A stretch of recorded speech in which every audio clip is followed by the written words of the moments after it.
to live stream. Yeah, it does this thing where it's like preparing to live stream and then it loads.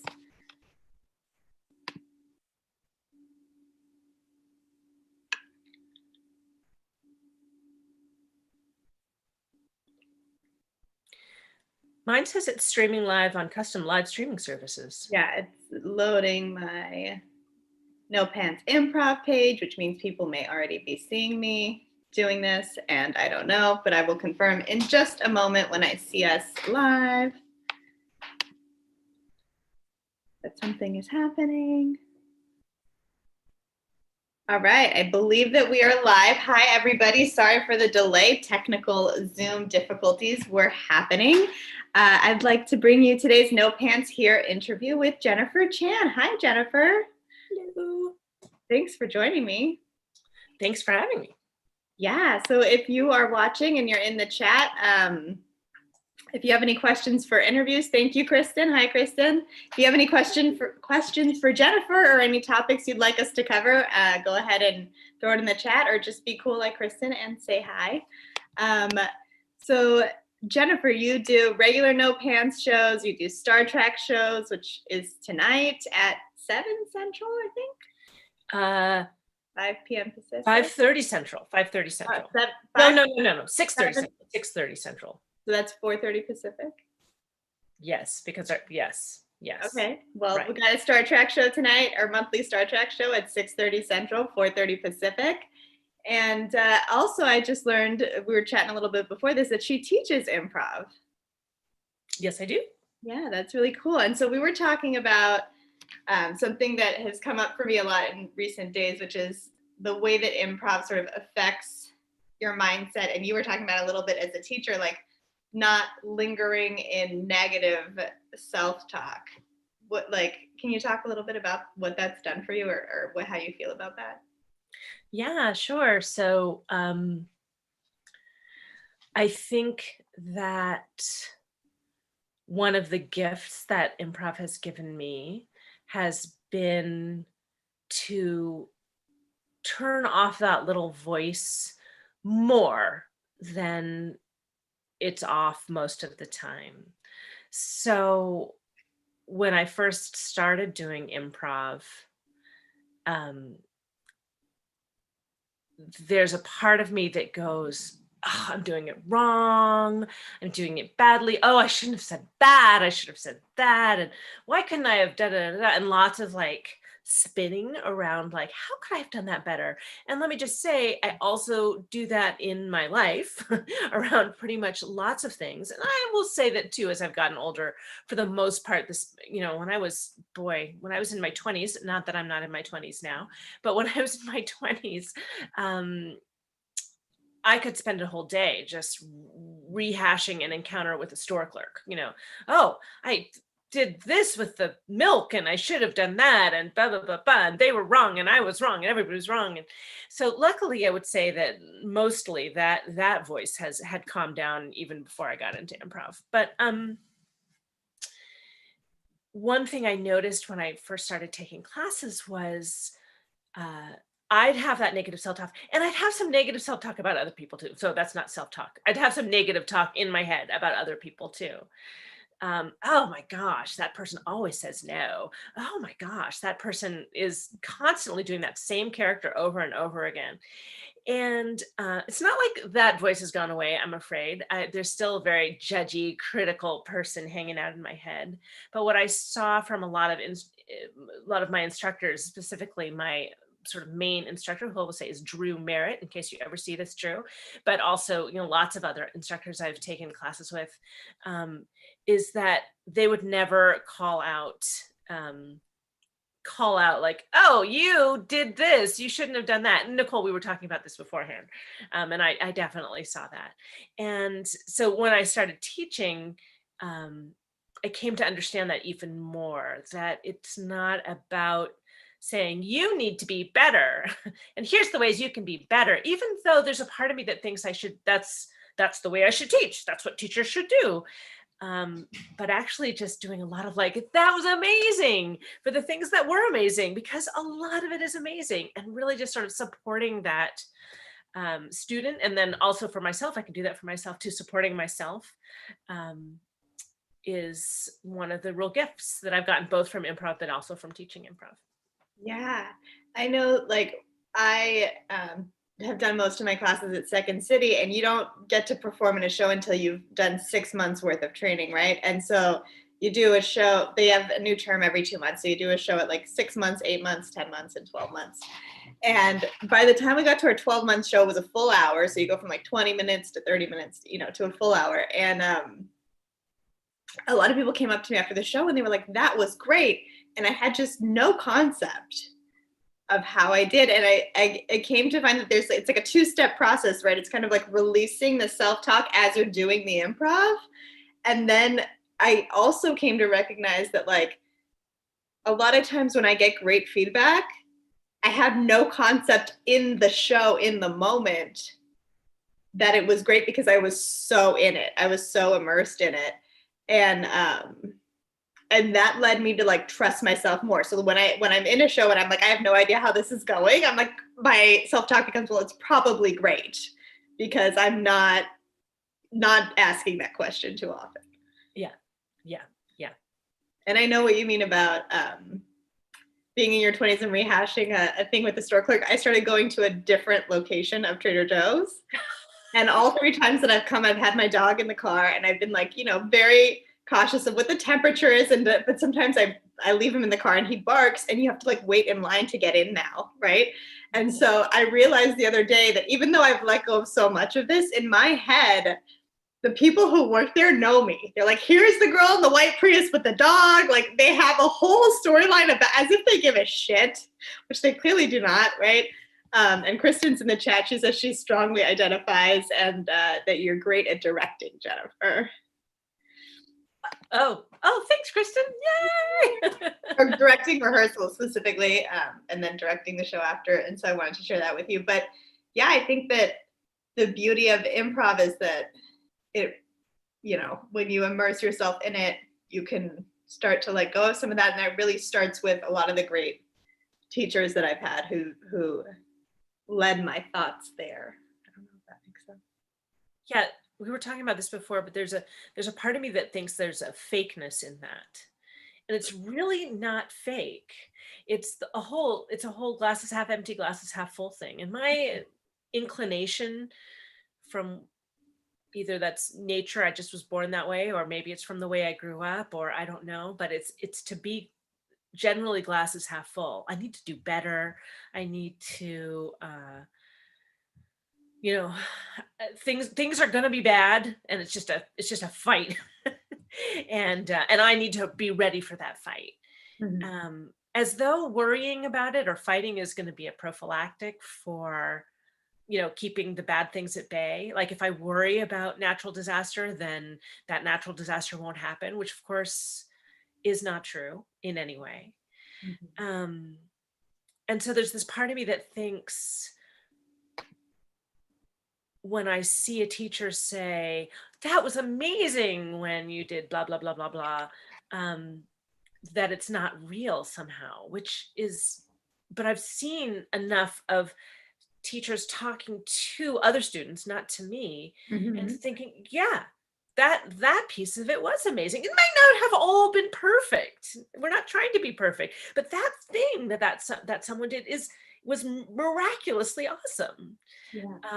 So I'm trying to bring that into my teaching. And I was telling you before that last night I had one of my teen students. So he's 13 and he's been doing virtual improv with me since the pandemic started, basically. And he did his first callback and it was I mean, my heart went whoa. And I've watched this kid really adhere. He was an 8th grader when he started, and he's really like, he looks like most of the time he's not smiling, but I've watched him just, first of all, be willing to say yes in ways that are incredible, and now start to do things like this callback that he did last night, which it's pretty amazing, actually. So there's nothing fake about it. It might not be perfect, but it's not, but people are really doing amazing things, including myself. Yes. Yeah, totally. And you're giving me this concept, the more I did acting and the more I did improv, I felt like, especially when you're training in the beginning, like I was given more and more things to hold. It's like, you know how to say yes. So now do it in a character. Now do it with an emotion. Now, and I feel like when you celebrate the wins, it lets you kind of let go more and just be like, oh, I did this. Like I did a callback. I could do a callback again. Let me just be in the scene. But sometimes when you get negative feedback, especially in the beginning, and especially if you're, like me, neurotic or negative or whatever, that it's just more things to hold. And so Right. it doesn't really like if you're in the scene thinking about what to avoid, it doesn't really improve, at least in my experience, the scene a whole ton. That's really true, right? Like, oh, I shouldn't do this. I shouldn't ask questions. Well, that's one we sort of work on, but I shouldn't say no. I shouldn't blah blah blah blah blah blah. So how can we possibly remember all that stuff? And I Yeah. love the idea of, yeah, like you are juggling. Improv is like juggling, right? So you have all these tools, all these things that you're trying to keep up in the air, and you're just practicing. And a lot of times the balls are going to drop because that's what happens. Yes. And improv teachers I find are so creative. Like in my last run of shows, Second City does this thing called coached ensembles, where as a student you can get like a run of shows, you get audition and get cast. And in my last one that got cut short because of the pandemic, you get to choose as an ensemble after you get cast, like what you want to do. Sometimes the coach has a vision of what you're going to do, and sometimes you get to choose. And our last coach had a vision, and he had created this game where every time you ask a question, the scene stops. Uh-huh. And it creates a new scene. And no amount of telling me not to ask questions got it in my head in the way that, like, if I ask a question, the scene ends. Right. Right. So there's like a lot of different ways that you can approach that. And I think Yeah. that improv does a really good job at like finding positive ways to teach improv. I love that exercise. I'm totally writing that down. Yeah, I'll teach it to you. I named it Q Stop because it didn't have a name, and I named it Q Stop. I thought that was fun. So you, like me, are not in Austin, which is where No Pants sort of started. You're in Northern California. How did you find out about No Pants? Did you end up joining the team? Facebook, I think.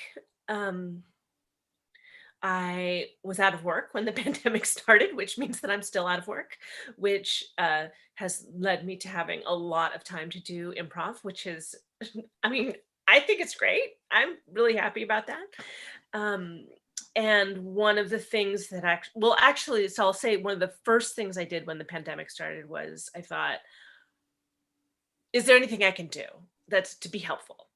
I was like, oh, how should I be noble? But I have to be really careful about that, right? That like I wasn't gonna go grocery shopping for everybody in my neighborhood. I did it like once. And I was like, yeah, this isn't, I'm not gonna reach out to all of the, whatever. So how can I be helpful? And I was like, well, there's all these kids that are home and have nothing to do. And I had actually just taught the first teen improv class. It ended in January.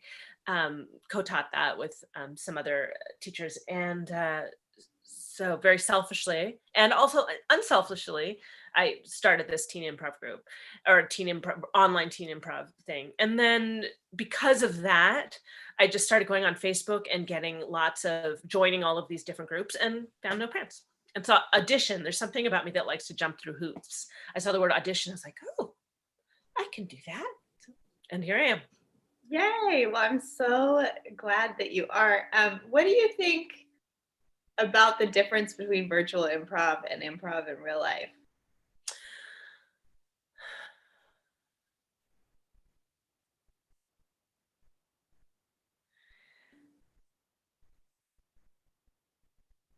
I like watching improv in real life more, which is kind of a dirty little secret. And yet I also like watching virtual improv. So it's sort of a who would have thunk you could watch virtual improv and enjoy that a lot, actually. There are some big advantages to virtual improv, and it's not just the opportunity, although I will say the opportunity is extreme. So I'm taking classes in England, and I'm going to do a show in England, in a on the Saturday, I think. Yeah. And I know, I'm so excited. um, and I've met more people than I just ever would have met, because in some ways improv is this, okay, spoiler alert, or maybe I shouldn't be saying this or something. Improv is a little geeky. It's a kind of a niche group of people who really love it. And like my husband doesn't really love it. He thinks it's kind of, uninteresting and kind of dorky. I mean, and lots of people don't. But to be able to find all these people who are super passionate about it is really, really fun, because geographically, I'm usually very limited. Even though I have tons of improv around me, I don't have time to like be driving over here and driving over here and taking classes over here and taking classes over here. So that's the huge advantage. But the other thing I really like about virtual improv is it's intimate in a way. You can be very intimate with it. So I think if you're performing on stage, it's very physical, right? And I miss that. But you can really see people's faces so clearly in virtual improv, and to be able to see people having responses and well, mostly big emotional responses that you can actually have the sort of more quiet emotional responses, and still they can still be very big, right? So if you just make a little sad face and you're on stage, nobody's really going to see that. But if you're in virtual improv, you can just make a little subtle sad face and everybody's sort of watching those reactions. So I really like that as well. I like that. Yeah. It's sort of like in order to get into the program now that I'm in at Second City, you have to take an acting class. So I took an acting class, which I did not realize at the time was theater acting. And then I decided I wanted to take their on-screen acting class. And that was really the big difference, right? It's like when you're in theater, like it's got to be big, it's got to reach the back of the house. Mm-hmm. And one of the things my on-screen teacher said, which I thought was so funny, was just like to sort of leave your face neutral as much as possible and let people read in to what they think the character is thinking about that. Mm-hmm. And then I've noticed sort of like how many great actors, like they're not making big faces necessarily or big reactions, but it's like, it's subtle. There's a lot of neutral. It's like small. And there's like a lot of sort of room to read into things. But I think that just speaks to like the level at which you can see someone's face, right? Virtually or on a screen versus like in a theater. Yeah. Yeah. That's so interesting. Well, I didn't, long time ago, I took a lot of acting classes and it was all theater-y. So I hadn't really made that connection before, but yeah, absolutely. You're right. Mm-hmm. Yeah. Because here I am like in improv, falling on the floor and taking up space and, moving around. And then you do on screen and it's like, hold your head still, don't blink too much. And I'm like, this is different. Yeah. One thing I dislike about virtual improv is I really am sort of stuck here, like just because I don't have a studio to be filming, to be doing my Zoom meetings in. So if I'm going to stand up, it's going to change everything. If I'm going to, I have to decide if I'm going to stand or if I'm going to sit. I can't. I love the idea of being able to use the space, but the reality is the way my house is set up and the way my lighting is set up and whatever, I'm mostly going to be sitting here and doing improv. So I kind of miss that. Yeah. And me too. And there's it's funny because like when it comes to camaraderie, like you were talking about, that you've met so many people over the last few months, but like all of a sudden, I know for me with this group, like all of a sudden I realized like, I feel like these people are my best friends. And then I had this moment of like, I don't know anything about most of them, right? Which is sort of what prompted this. And you said like improv is nerdy, which Kristen is scandalized about in the comments. She had no idea. But one of the things I find about improv is like, for the most part, you can meet somebody in an improv class or as a result of an improv thing and hang out with them. And even if you don't necessarily talk improv the whole time, you don't necessarily get into like deep life stuff either. You can just have a great, like there's something about improv people where I find it's like really easy to have a great time. And a lot of times on stage, like you practice really being vulnerable and like saying whatever comes up and letting it be okay. And I find myself like really comfortable with improv people because that they're not going to the voice in their head that's super negative talky is not probably going to come out at you, I don't know, so much. Is this making sense? It makes a lot of sense. I think that for the most part, improv communities tend to be very safe spaces to fail. I mean, that's what we're trying to do, right? Safe Mhm. spaces to fail, safe spaces to not be your perfect self, but to just try and experiment with things, which makes it much more possible to just have a sort of vulnerability with people, which I love. Yeah, it's really cool. And I think that's how you learn, whether it's like improv in a comedic sense or just long form, more dramatic sense, like that's how you learn to get to where you want to get is by allowing those failures, you know, like stepping over the line or saying something crunchy or not actually being funny when you thought you were. Like you have to do it all the wrong ways so you can find the like where on the spectrum is the right way to do it. And you have to sort of create a safe enough space for that to happen, you know? Yeah, yeah, for real. Yeah. I always think there's people who are funny, and it's sort of true. You just sort of go through your life and there's that person who you work with who just always has the right line, the funny thing to say, or whatever it is. And I always used to think, I could never do that, be that. And the truth is, I'm not that person in the office who is funny, who's like cracking the one liner. I'm probably never going to be a stand-up comic. Mhm. But I think a lot of people get into improv because they want to be funny. And it's true, they're going to get there. Like, I have had a couple just zingers in the last, couple months, I would say. And it's just purely because of that. It's purely because I've gotten out of the sort of, oh, I need to be funny. If I say this, people will think I'm stupid.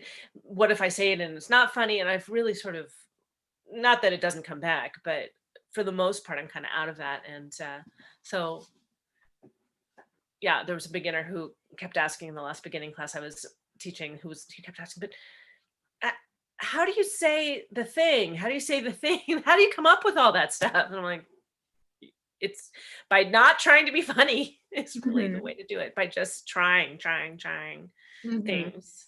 And you can only Yeah. do that in a safe space. Yeah. Yeah. And so I don't know, we didn't talk about talking about this, but it's something that's been on my mind because, I'm helping to create the code of conduct for No Pants. Like how to create a space that's safe enough to fail while also like in today's environment where all these things are happening and should be happening and like keeping people a little more, I don't want to say like politically correct, but just more like correct and loving and kind, but also, you want to create a space where sometimes the wrong thing can come out, um, and you deal with that, and so like there's sort of these two things that you want to marry in this really beautiful way that makes everybody comfortable, but you can't always have everybody be comfortable. Does that come up for you as a teacher at all? That's a great question. It's hasn't come up yet as a teacher. Thank God. It will. Actually, I take it back. It's come up for me as a teacher, not of improv, as a teacher of undergrads Mm. 10 years ago, talking about race. And it's actually come up for me a couple times in that respect. And I've handled it very poorly. At least once I handled it very, very poorly. And I've handled it better.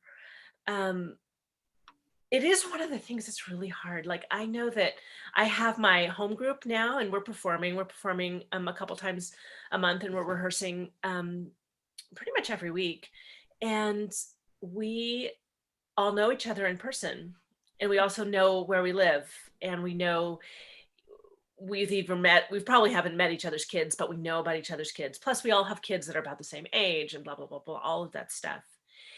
And we feel comfortable cracking jokes about race, not on screen, not in a performance, but just amongst ourselves, which is not something I actually think I would feel comfortable doing with No Pants or with pretty much anybody I've met at this point, just virtually, because that stuff is hard and it requires really long and big conversations.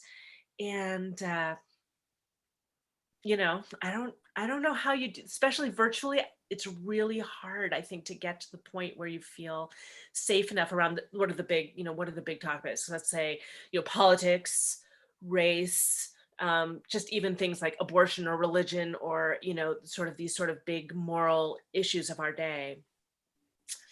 I don't know the answer to that virtually. Maybe we'll get there with No Pants, where we Mhm. feel like we can really talk about this stuff. Mhm. I don't think we're on track for that, because you have to sort of just have time where you're hanging out together. I don't think we need it. I don't think it's necessary. I don't think you need to talk about politics and abortion and race and, um, you know, transsexuality and, whatever, all of the things. But it is scary because, they feel like minefields, right? A little bit. Yeah. It's again like those things that you are holding on to as you're doing improv that you're like, don't go there, don't go there. And like the more that what I'm hearing is like about the importance of creating ensemble, and the more that you create ensemble and learn how everybody, where their comfort level is and how much you can be comfortable and trust each other, can make it a little easier. And I find that it happens not just on big topics, but maybe like somebody, for example, that you all know that isn't there, that might not be like, I feel like if you're the president or a movie star, you're always fair game, right? But like maybe somebody who was in our class 3 terms ago that's not here anymore or whatever, or even like that person we saw at the bar last night who was maybe a little too drunk, or even in the bathroom. Like I've gone to the bathroom with a couple of other women in a class at the same time and seen there were women in there who were like falling down drunk. And so it's like, is this a comfortable enough space where I can do a character now that's falling down drunk? Because I'm kind of feeling inspired about that. But it's not really a commentary on those people that you have to have a group where it's like they know it's not really a negative commentary on those people that I don't know and will never see again or whatever, but it's for the scene or for the comedy. And that really, I think that's why improv does a great job of like cultivating a certain set of people and then cultivating ensemble within that set. And then like you can kind of get to this like golden gem of comfort in the middle where it's like, we might not even do this outside of rehearsal. It's just for us, but like we can comfortably test the waters here of what's funny or what makes a good scene or what feels too far. Like even I know I can go too, I want to be with a group that I know I can go too far by accident and everyone is really generous and will let me know and that I can adjust because I want to be able to fail. Right.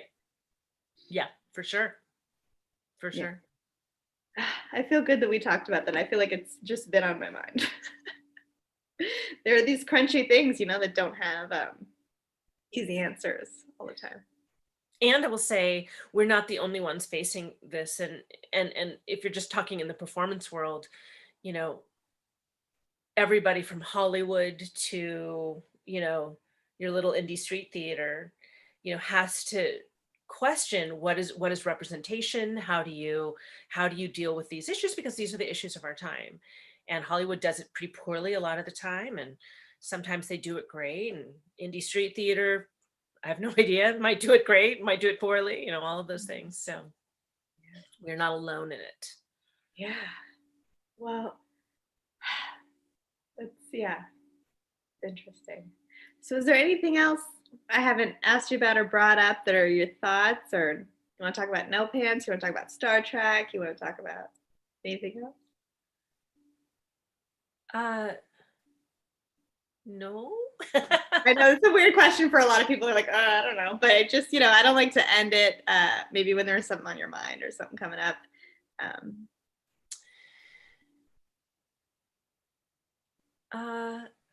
I'm excited about Star Trek. We're doing Star Trek once a month, or performing it once a month. That's fun and a whole new experience for me in terms of letting go, because everybody has their own idea of what Star Trek is. And I'm really actually enjoying that process of saying, oh, wait a minute, it's not this idea, it's that idea. So all my good improv stuff is coming back to the fore. So y'all come and see on the No Pants Twitch channel. It's the second Thursday of every month. Uh, yeah. And I just wish luck and love to everybody out there who is surviving the apocalypse pretty well. Yesterday was the orange skies in California, in Northern California day. Like literally our skies were like it got darker at noon than it had been before. It was like night outside except with this orange glow. So, improv is a pretty great place to be rather than out there in the orange sky world. Yeah, it really has helped me maintain my sanity in a lot of ways. And also I feel that I got used to doing improv so much that I could just like throw out and say whatever weird thing in whatever character was on my mind, that there was a point in quarantine before I found NoPants where like I was starting to just do that to the people I lived with. And like they weren't as ready for it, I'm like ready to play. And they're like, what are you talking about? And I'm like, oh.